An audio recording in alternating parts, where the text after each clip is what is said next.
नमस्कार, मैं भावना ठाकुर और आप देख रहे हैं कोहराम लाइव।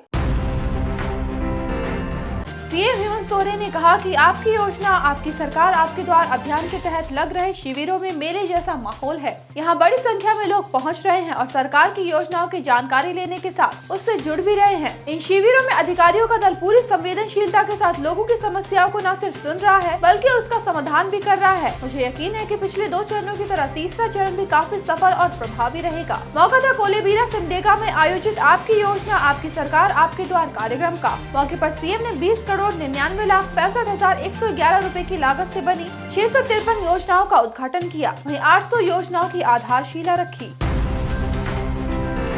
हाई कोर्ट से मिले आदेश के बाद सीबीआई की टीम दूसरी बार साहेबगंज पहुंची। सीबीआई साहेबगंज में अवैध खनन के मामले की जांच कर रही है। इससे पहले सीबीआई की टीम साहेबगंज सिविल कोर्ट पहुंची। वहां से जरूरी दस्तावेज हासिल करने के बाद सुरक्षा बलों के साथ संभावित जगहों पर जाकर कुछ लोगों से पूछताछ की। सीबीआई के अधिकारी ईडी के गवाह विजय हांसदा से भी पूछताछ कर सकते हैं। हांसदा पर इल्जाम है कि वह कुछ लोगों के दबाव और प्रभाव में आकर अपने पूर्व के बयान से मुकर गया है। इस मामले में ईडी साहेबगंज के एसपी मोहम्मद नौशाद आलम से पूछताछ कर चुकी है। सीबीआई साहेबगंज के नींबू पहाड़ में अवैध खनन को लेकर जांच कर रही है। इससे पहले सीबीआई 24 अगस्त को जांच के सिलसिले में साहेबगंज पहुंची थी।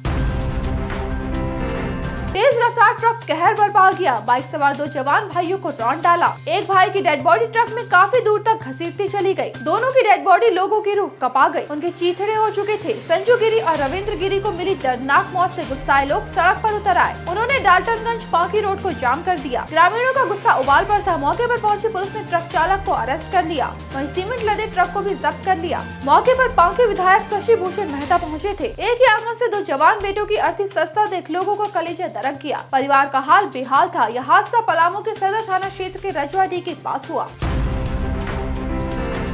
सीएम हेमंत सोरेन और उनके परिवार के नाम लीज आवंटन को लेकर दायर याचिका पर सुनवाई के बाद फैसला सुरक्षित रख लिया गया। झारखंड हाई कोर्ट के चीफ जस्टिस संजय मिश्रा एवं जज आनंद सेन की खंडपीठ ने दोनों पक्षों की दलील सुनने के बाद फैसला सुरक्षित रख लिया। सरकार की तरफ से महाधिवक्ता राजीव रंजन और अधिवक्ता पीयूष चित्रेश ने अदालत को बताया कि इस तरह की याचिका शिवशंकर शर्मा नाम के एक शख्स ने दायर की थी, जिसे सुप्रीम कोर्ट ने खारिज कर दिया। इस लिहाज से सुनील कुमार महतो की याचिका में भी कुछ नया नहीं है, इसलिए याचिका को खारिज किया जाना चाहिए। सुनील के वकील राजीव कुमार ने अपनी दलील में कहा, याचिका में सीएम के नाम पत्थर खनन लीज आवंटन का जिक्र था। खूंटी पुलिस ने 2 लोगों की डेड बॉडी रिकवर की है। मजिस्ट्रेट की मौजूदगी में मुरहू थाना क्षेत्र के कोचा पहाड़ जंगल से जमीन खोदकर डेड बॉडी बरामद की गई। शवों की शिनाख्त पांडा बोदरा और सेबियन हपतगढ़ा के तौर पर की गई। दोनों दोस्त थे। पांडा खूंटी और सेबियन चाईबासा का रहने वाला था। मामले का खुलासा करने की खातिर खूंटी एसडीपीओ अमित कुमार मंडल की देखरेख में एसआईटी गठित की गई। टीम में मुरहू थानेदार इकबाल हुसैन और अड़की थानेदार नरसिंह मुंडा को भी शामिल किया गया। गठित टीम ने तफ्तीश शुरू की और 4 लोगों को उठा लिया। इनके नाम सनिका पूर्ति, लेंगा पूर्ति, एसी थेमस और एसी सिंगराय बताए गए। बहन पर हो रहे जुल्म और सितम का बदला लेने के चक्कर में सनिका पूर्ति ने अपने दोस्तों के साथ मिलकर यह कांड कर डाला। गिरफ्तार 4 संदेही गुनहगारों को न्यायिक हिरासत में भेज दिया गया है। धनबाद में जमीन कारोबारी कृष्णा मंडल को टारगेट कर बाइक सवार बदमाशों ने ताबड़तोड़ फायरिंग की। अपनी हार्डवेयर दुकान में बैठे कृष्णा बेतरह जख्मी हो गए। फायरिंग की आवाज सुन कृष्णा मंडल के साथी कृष्णा हांसा दुकान पहुंचे। बदमाशों ने उन पर भी गोली चला दी। गनीमत रही कि वे बच गए। वारदात को अंजाम देने के बाद बड़े आराम से अपराधी वहां से भाग निकलने में कामयाब रहे। जल्दबाजी में लहूलुहान कृष्णा मंडल को पास के एक प्राइवेट अस्पताल में ले जाया गया, जहाँ उनकी नाजुक हालत को देखते हुए उन्हें दुर्गापुर मिशन हॉस्पिटल रेफर कर दिया गया। वारदात के बाद इलाके में खलबली मच गई। मिली सूचना पर पुलिस मौके पर पहुंची और तफ्तीश में जुट गई। प्रथम दृष्टया जमीनी विवाद में घटना को अंजाम देने की बात सामने आ रही है। घटना गोविंदपुर थाना क्षेत्र के आम घाटा की है।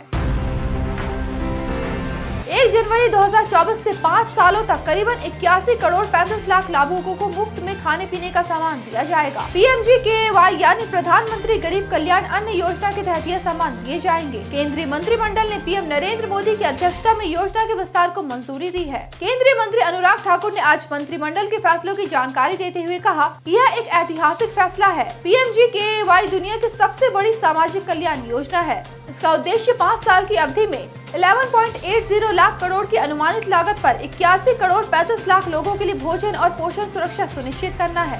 ऐसे ही दिन भर की बड़ी खबरों के लिए जुड़े रहिए कोहरामलाइव.com के साथ।